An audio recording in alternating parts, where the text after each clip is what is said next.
Caleb. சூகாவின் சகோதரனாகிய கேலூப் மேகீரை பெற்றான். இவன் எஸ்தோனின் தகப்பன். எஸ்தோன் பெத்ராபாவையும் பசேயாகையும் இர்னாகாஷின் தகப்பனாகிய தெகினாகையும் பெற்றான். இவர்கள் ரேகாவூர் மனுஷர். கேனாசின் குமாரர் ஒத்னியேல், செராயா என்பவர்கள். ஒத்னியேலின் குமாரரில் ஒருவன் ஆத்தாத். மெயோனத்தாய் உபிராவை பெற்றான். செராயா கராஷீமன் பள்ளத்தாக்குக்கு மூப்பனாகிய யோவாவை பெற்றான். அவர்கள் தொழிலாளிகளாயிருந்தார்கள். எப்புன்னேயின் குமாரனாகிய காலேபின் குமாரர் ஈரு, ஏலா, நாகாம். ஏலாவின் குமாரரில் ஒருவன் கேனாஸ். எகலலேலின் குமாரர் சீப், சீப்பா, திரியா, அசாரையேல். எஸ்ராவின் குமாரர் எத்தேர், மேரேத், ஏப்பேர், யாலோன். மேரேத்தின் பெண்ஜாதி மிரியாமையும் சம்மாயியையும் எஸ்தோமோவா ஊருக்கு மூப்பனான இஸ்பாவையும் பெற்றாள். அவன் பெண்ஜாதியாகிய யெகுதியாள் கேதோரின் தகப்பனாகிய யாரேதையும், சோக்கோவின் தகப்பனாகிய ஏபேரையும், சனோவாவின் தகப்பனாகிய எக்குத்தியேலையும் பெற்றாள்.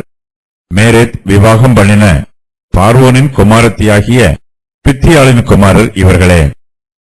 நாகாமின் சகோதரியாகிய ஒதியாவினுடைய பெண்ஜாதியின் குமாரர் கர்மியனாகிய ஆபிகேயிலாவும் மாகாத்தியனாகிய எஸ்தேமோவாவுமே.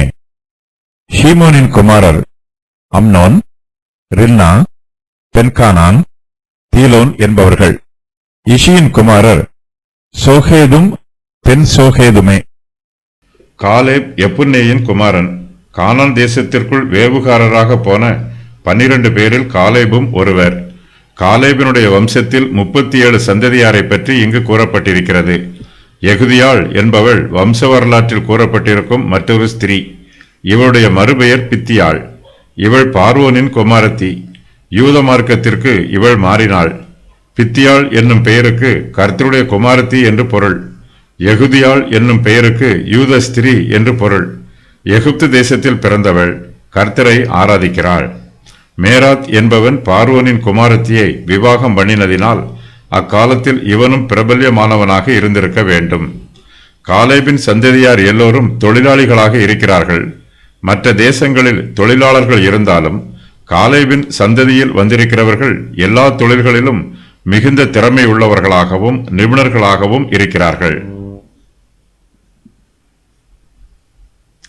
கேனாஸ் என்னும் பெயருக்கு வேட்டையாடுதல் என்று பொருள். கேனாசின் குமாரர் எல்லோருமே தொழிலாளர்கள். இவர்கள் தொழிலாளிகளின் பள்ளத்தாக்கில் குடியிருந்தார்கள். பரிசுத்த வேதாகமத்தில் கேனாஸ் என்னும் பெயரில் 3 பேர் இருக்கிறார்கள். அவர்களின் விவரம் வருமாறு: எலிப்பாசின் குமாரன், எப்புன்னேயின் குமாரனாகிய காலேபின் சகோதரன், எப்புன்னேயின் குமாரனாகிய காலேபின் பௌத்திரன்,